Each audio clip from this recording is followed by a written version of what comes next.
एक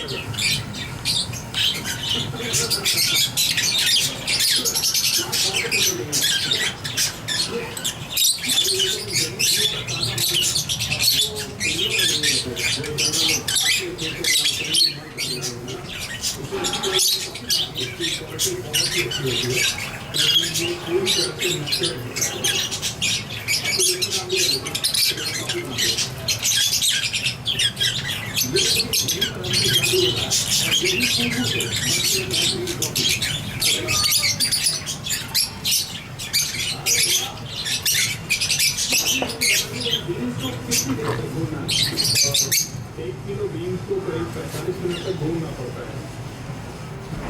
तो छोटी हुआ बड़ा कैसे हुआ ये कि 1830 में जब इंडोनेशिया पर 10 राष्ट्रों का उन्होंने इंडोनेशिया के लोगों पर पाबंदी लगा दी थी कि वो कोई भी फल नहीं तोड़ सकते, मगर वो कैफीन के बिना